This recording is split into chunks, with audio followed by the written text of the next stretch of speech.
everybody, how's it going? This is Edan of LightCycleAstrology.com. Welcome back to the channel, friends. Today we have an exciting aspect to talk about. That is the Sun conjoining to Jupiter in the sign of Aries.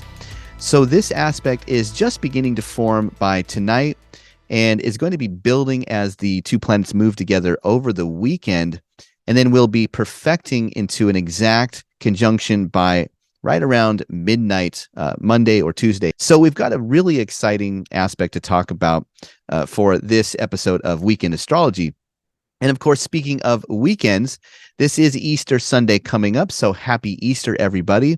And for me, this is just such an exciting thing to talk about, because when you are thinking about how you pair different archetypes, as we do when we talk about planets coming together in conjunctions, we take the archetypes of both planets and we blend them together, and then we look at how does this blending of archetypal energy sort of filter through whatever sign it is in. So of course, this is Aries, so we're talking about a Mars-ruled springtime sign. And we're going to be taking a look at solar themes and Jupiter themes that are blending together.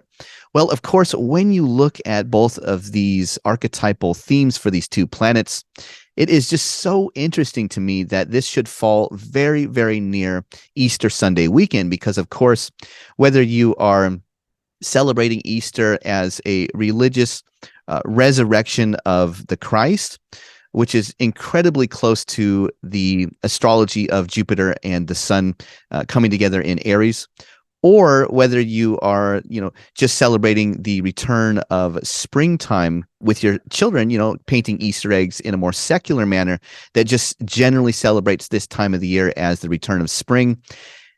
The ancient spring was called Ostara in the European lands before there was the conversion of European peoples by the Romans, and the Romans moved into this area and essentially had a cognate for the resurrection of the Christ that was going to be blended at that moment with the more ancient or traditional celebrations that were taking place that had a very interesting connection to a springtime goddess. So the springtime goddess had these different names in different places, but in Proto-Germanic, the springtime goddess was called Ostara. So that's why I'm titling this The Ostaric Sun Conjoins Jupiter, because we get this very, very interesting mix of both the Christ resurrection themes when you take a look at the Sun and Jupiter making a conjunction together, but also this springtime celebration energy that is of nature and the return of light, and has a connection to various goddesses of the spring. So, for instance, in the Celtic lands like Ireland and Scotland and Wales and the British Isles, essentially, you have the deity who was called Brigid or Brigid, I hope I pronounced that correctly, who was sort of the cognate for Ostara of the German-speaking lands. And then if you move even further north, people speculate that the goddess Freya was a different form of the same springtime dawn goddess.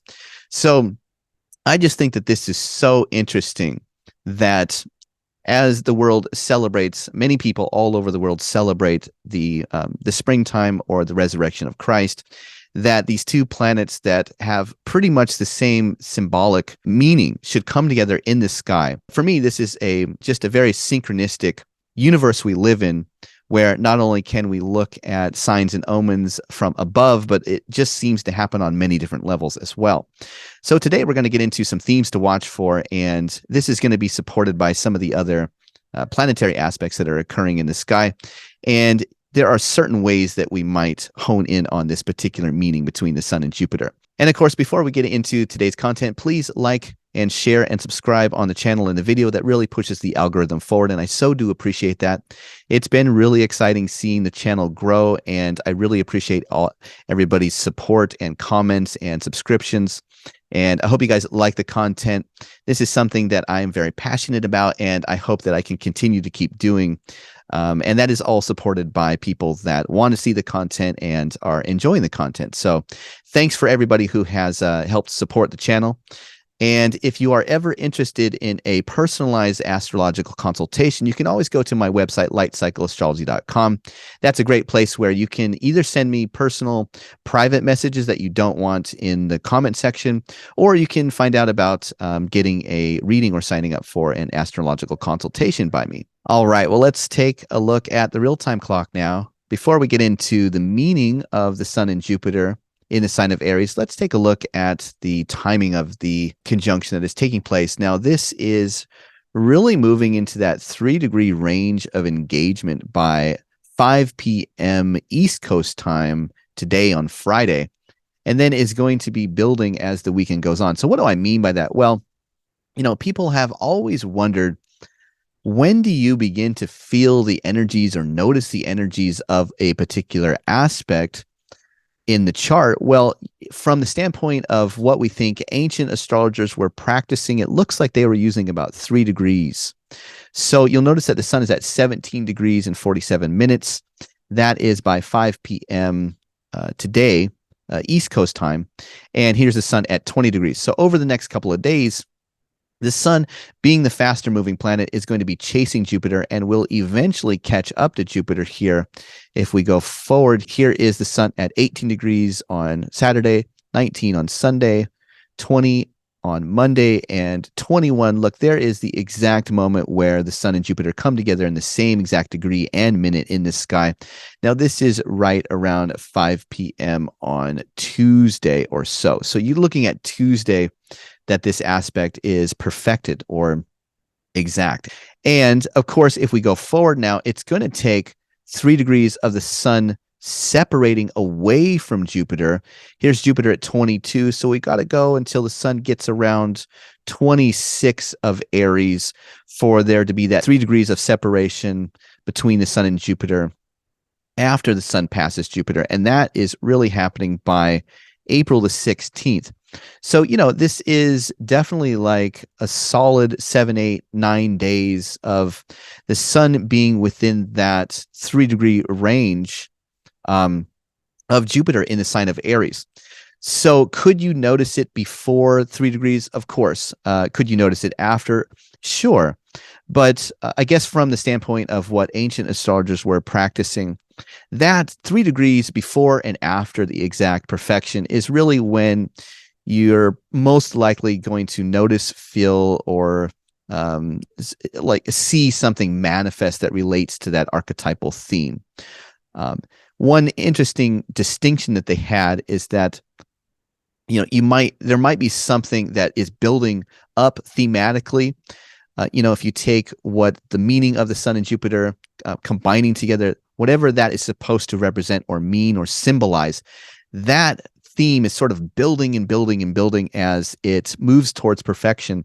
And then once the sun passes over Jupiter, there was this image of like a fruit that has become ripened and then falls from the tree and lands as maybe a potential outcome or reaction to that theme being built up before the exact perfection. So those are just some details if you've wondered about the orb or the range of engagements. When do you notice it? When do you feel it? How does that all work?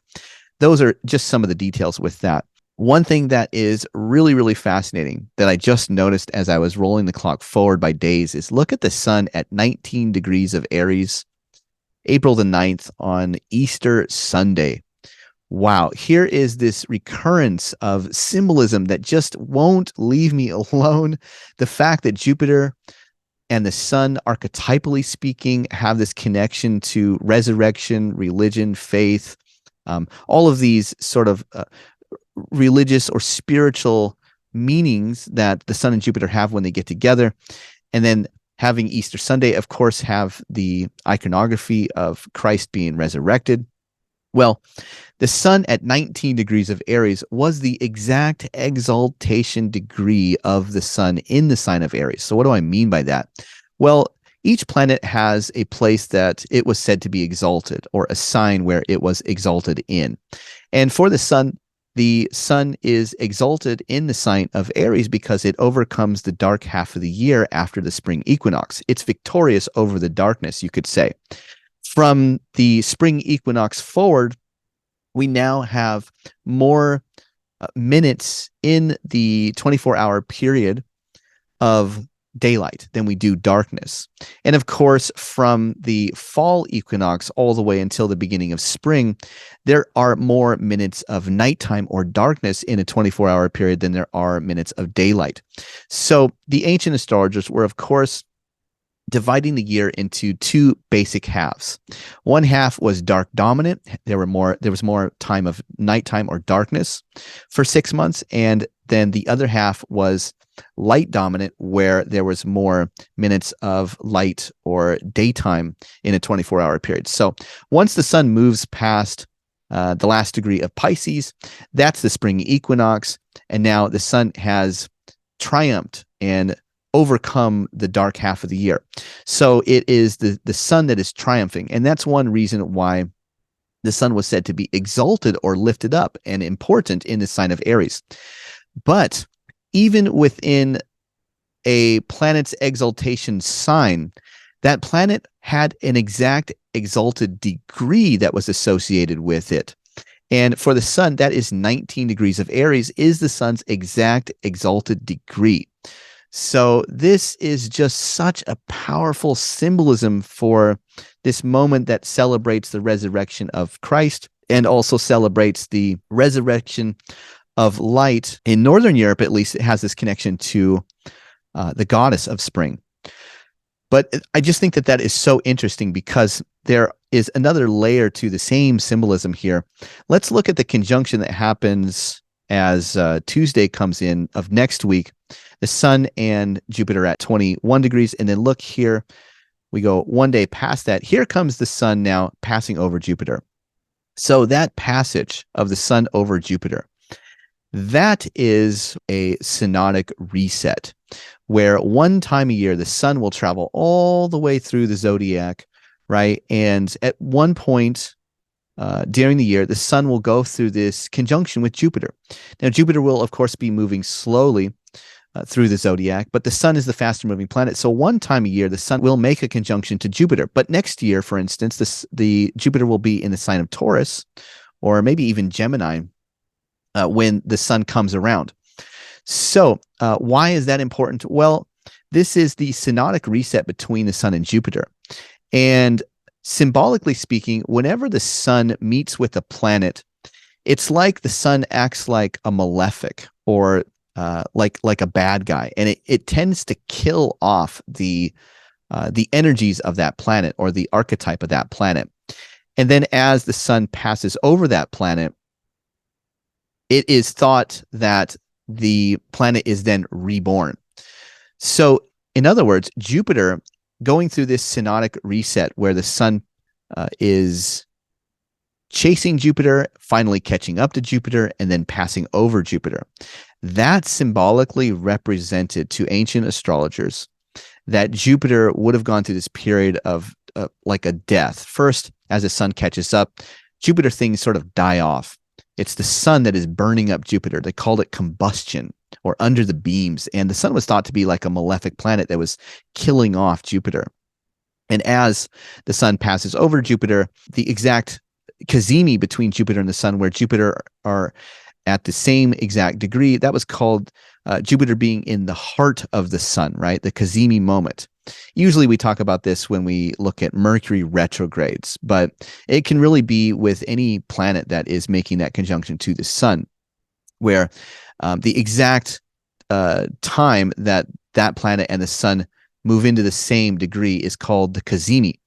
And it was that period where the death had already occurred, symbolically speaking, for the planet, and the planet is in the process of being empowered or impregnated or resurrected. So how profound is the synchronistic timing of Easter Sunday coming just before this resurrection of Jupiter? And then, of course, as the sun moves past Jupiter and begins to separate over the next couple of days, Jupiter is reborn and the cycle continues. So very, very, very powerful symbolism here that is deeply connected to resurrection and spring. Now, one very interesting thing that we could take a look at is the fact that over the next couple of days, so today, Friday, and tomorrow, Saturday, the moon travels through the sign of Scorpio. Down here at the bottom of the chart, here's the moon running through for a couple of days the sign of Scorpio. So not only is Mars as the ruler of Scorpio and as the ruler of Aries, Mars is hosting both signs at once, right? He's got two visitors in his Aries temple, and he's got the moon traveling as a visitor through his Scorpion temple. So Mars is really deeply involved in the story here. But he isn't the only one. If we take a look at Mercury, look at Mercury here at 6 degrees of Taurus, engaging Mars at 6 degrees of Cancer. So this sextile between Mercury and Mars is very interesting because Mars is the host of this conjunction in his temple in Aries, and he's also hosting a fallen moon in Scorpio. But what is Mercury doing? Well, first of all, Mercury is testifying. He's giving Mars some kind of story, right? Mercury is a god that likes to talk. He likes to bring information. He likes to exchange information and thoughts and ideas and communications and words, and he likes to write things down, right? He's the god of messages and messengers. So it is clear that Mercury is giving Mars some kind of message. And how do we know what kind of message it's going to be? Well, we got a couple of clues here. First of all, Mercury is in a sextile to Mars. So sextiles were said to be of the nature of Venus. So we're talking about some kind of message that is Venusian. It's a message of peace, harmony, love, beauty, pleasure, friendship. And we also have a double symbolic Venusian message theme here because Mercury is traveling through Venus's temple, co-present with Venus nonetheless. So very interesting how Mercury has this message of love. Yeah, what's that Message in a Bottle song by Sting? Mercury can be somewhat of a gossip. Right? Mercury likes to talk about things, and when Mercury is filtering his significations through a Venus Taurus temple, co-present with Venus herself, of course, we're going to be seeing a Mercury that likes to talk about love or relationships or people, social kinds of things is what Mercury is thinking and talking about. So I think that that's really interesting. Now, one wild card here, of course, is we also see that Uranus is sharing space with Venus and Mercury in Taurus. So could there be some out of the blue, totally unexpected wild card kind of thing that is about relationships, love, friendship, wants or desires, or comfort and luxury, all Venusian themes? Could there be something that really crops up? Could you buy the car you've always wanted out of the blue and suddenly there's like a great deal, Could somebody pronounce to you, I'm wildly attracted to this person and I think we need to take a break in the relationship because I want to pursue that? Could it be, hey, I've always had this fetish. Let's go to the bedroom and see where this leads. And it's like the other partner's just like, whoa, where did this come from? Could, so there could be this wild card kind of thing that takes place with the kind of message that Mercury is delivering to Mars. But why is this important again? Well, it's just important because remember, Mars is the temple lord or domicile ruler. Mars is the host of this conjunction in his sign of Aries. So the Sun and Jupiter are coming together in a very powerful way, but Mars is the host that is responsible and furnishing his guests with particular resources or outcomes. So because Mars is in Cancer, the place of Mars's depression from an essential dignity standpoint, Mars he's kind of in a tense, moody mood in Cancer, right? There's something agitating him, bothering him, making him feel like he needs to be defensive. Maybe he's over emotional. Maybe he feels weak. Maybe there's this tension that he has with the Homer family, right? There could be arguments that are taking place with the Homer family. So Mars is not in good condition, and he has to host at once both the Sun and Jupiter in one sign, and over the next couple of days, the Moon in her fall in his other temple of Scorpio. So Mars has got his hands full. He's dealing with a lot of stuff. There's a lot of actors that want a lot of things, and it's probably making him grumpy. So we do have to keep that in mind as we think about what could this conjunction specifically represent. You know, if you just think about the Sun and Jupiter archetypally speaking, you could come up with a lot of different themes for that, but we have to take into account what kind of condition the host lord this time around is in.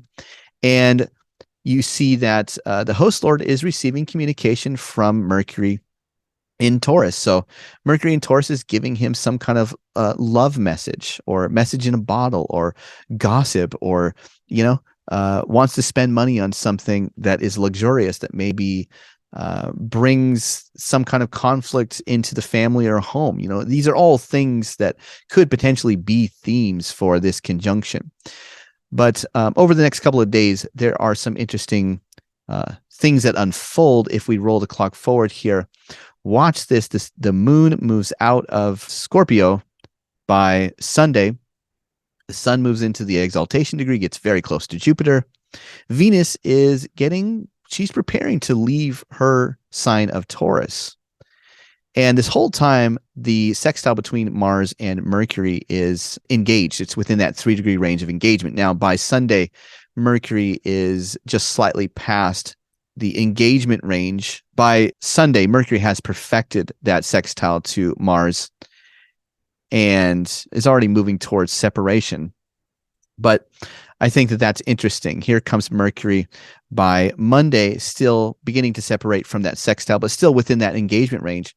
And then by really Tuesday here, this is what's so fascinating to me, is that here comes the exact conjunction between the Sun and Jupiter on Tuesday. And look what is happening. Mercury is just barely within that range of engagement to Mars by sextile. Venus has ingressed into the sign of Gemini, Mercury's temple, and is now receiving engaged in a trine to Pluto in Aquarius. There are a number of things that could qualify what this conjunction is going to represent, archetypally speaking or thematically speaking, how we see this actually manifesting in the world around us. Given some of the context with what is happening in the chart, this very strong Venusian mercurial storyline that is being transmitted to Mars, Mars being in the sign of his fall, and Venus having moved into a new sign as the conjunction is perfecting. What could we potentially say or see about ways in which this could maybe appear for some of us? Now, I say some of us because these are just some examples that I've come up with based on the symbolism here. So keep that in mind, that there are almost an infinite amount of ways in which this could be represented for us in our lives. But one thing that really jumps out for me is with Mars in Cancer. Mars can definitely represent the severing or cutting of a cord, like say an umbilical cord, right? So you get that Mars in Cancer paired with that sextile between Mercury and Mars that is conversating around relationships or love, but doing so in a peaceful or friendly way, the sextile there. And then, of course, we have the Sun-Jupiter conjunction in Aries, portending to the reset or like re-individuation of something really important to us as individuals in that springtime Mars sign.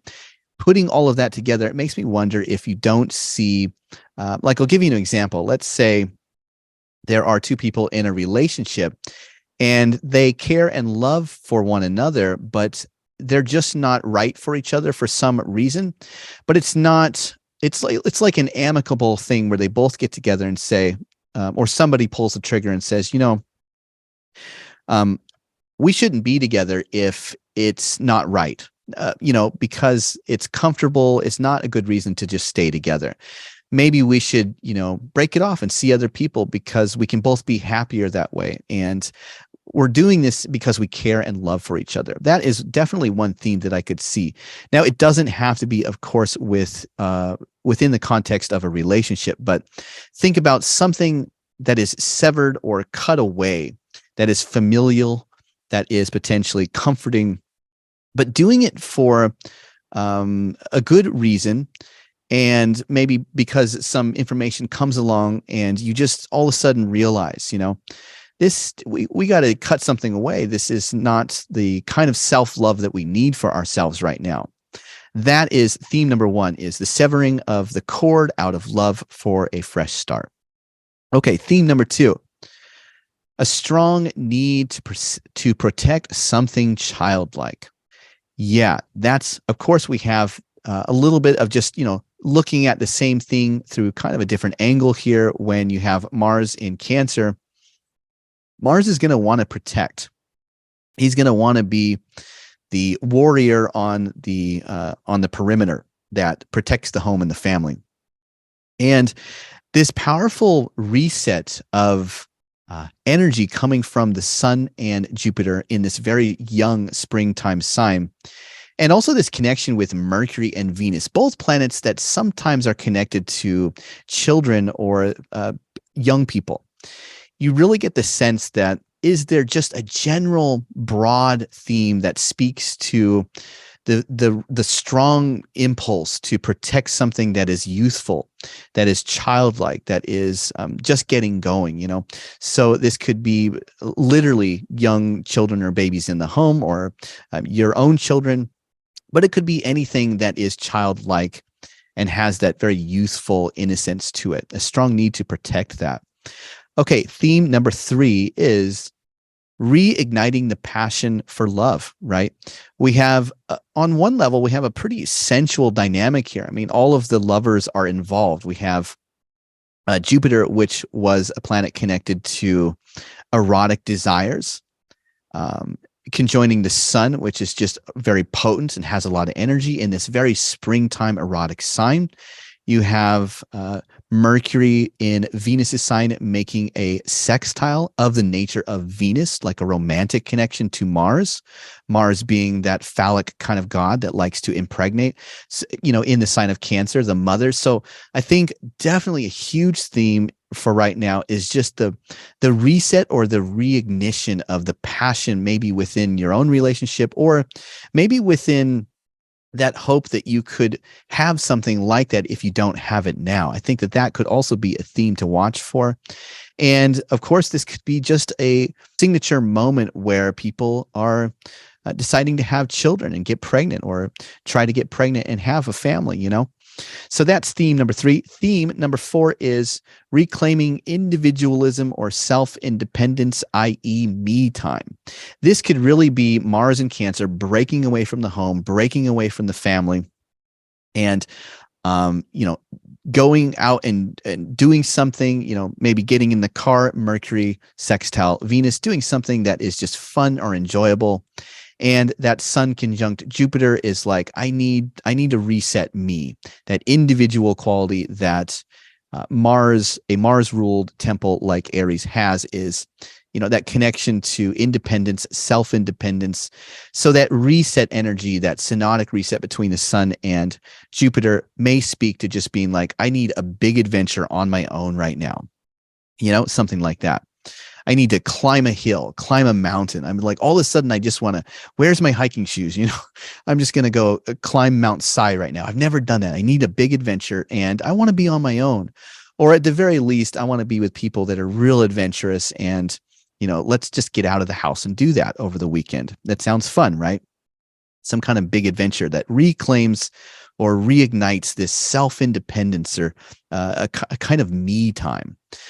Okay, theme number 5 is rites of passage that recalibrate faith and nobility at the center. Oh, I love this one. So this is the image that I get. Sometimes it's easier just to give you guys a description of the image in my head. Archetypes are at their nature kind of slippery. Sometimes when you try to describe them in words, it becomes really, really difficult. So the image that I have may be easier for me to describe for this theme number 5 here, but Have you ever heard how Native Americans, before Western powers came over and basically destroyed their entire culture and lifestyle, right? When they were here in the Americas and they had their culture intact, uh, young natives would go on like vision quests, right? They would travel away from home. They would get out there, and for the purposes of going through a rite of passage that was usually difficult. Actually, it was quite dangerous. Sometimes you could die, but you would go out away from home. You would leave the tribe or the village, and you would go walking, and you would go to usually a sacred place that your ancestors had done this ritual before. But it was a rite of passage. You probably didn't eat. You were probably thirsty. Maybe you had some hallucinogenics with you, or whatever it was. But this notion of separating from the home for the purposes of recalibrating something inside of you that connects to God or faith, and this quality of nobility that we see with Jupiter, right? Nobility is a word that is deeply connected to Jupiterian archetypal things. Think about what it's like if you were living back in medieval Europe or something like this. And for most people living at that time, they're common folk, right? They're just working the land. They're living in a feudal society. But there is the prestigious nobility on the hill, right? They have lands. They have many cattle or livestock that they have. They're rich. They're wealthy. Everybody knows them. Maybe they're a king or they're of nobility. You know, there was this view that everybody has of the nobility. And I think that we all have that nobility within us somewhere, that image of what is prosperous, what is wealthy, what is lucky.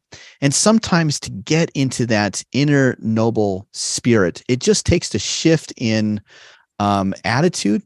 You know, have you ever noticed that some days everything seems to be clicking and you're just in a really good mood, and that seems to reciprocate things going smoothly, and there's a lot of luck that comes in. So Jupiter has that connection with things that are lucky, things that are noble.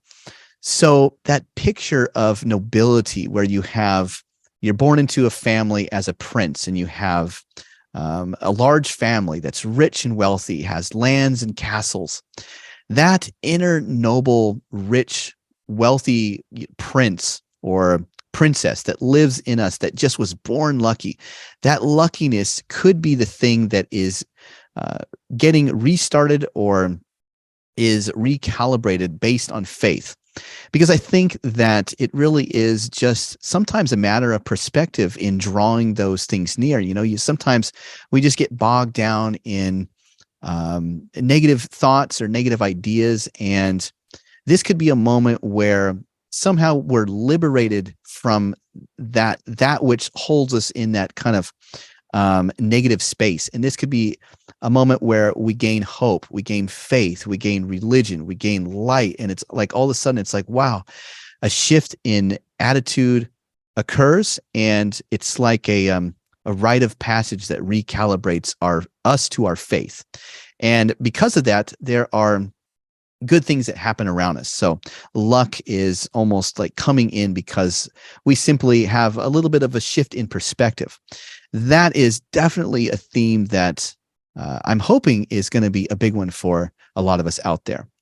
Okay, and theme number 6. This is almost the flip side of that more positive one for theme number 5. Theme number 6 is the death of a Jupiterian figure or form. So whenever we talk about a synodic cycle that is about the sun conjoining another planet, and how that planet will symbolically go through kind of a death and then rebirth, or a resurrection. But, you know, in order to resurrect, you have to die, right? So sometimes you get a theme that connects to a Jupiterian figure in a conjunction to a sun that relates to the death of something Jupiterian before there is a rebirth of that thing. So for instance, it could be literally, like it could be the death of a father, of a person of high repute, like a wealthy very rich person that has that Jupiterian wealth and aristocracy kind of to them. Somebody that's like a priest or a judge or a lawmaker, a king, a president. Anybody that has that very high status could be a Jupiterian figure, right? But it doesn't have to be like a literal person, although it can be. Sometimes it can be in a Jupiter form, something in the form of Jupiter that gets killed off, like something more abstract, I guess, like justice or social order, truth, etc. Could this be a moment where there is this metaphorical death of, like, you just lose faith in the justice system, you lose faith in society, you lose faith in what you think is true, and then there is the rebirth or the resurrection or the emergence of a new form of that is born after that. So that is theme number 6. So those are some of my themes to watch for. Thanks so much, everybody, for watching. Happy Easter weekend. Please leave in the comments any things that you have gotten from this, or any themes that you notice based on the astrology that is taking place with this Jupiter-Sun conjunction. I'd love to hear it. And I'll be back again on Monday. We're going to take a look at Venus moving into the sign of Gemini, and that should be pretty interesting as well. So take care, everybody, and I hope you have a wonderful weekend. Bye for now.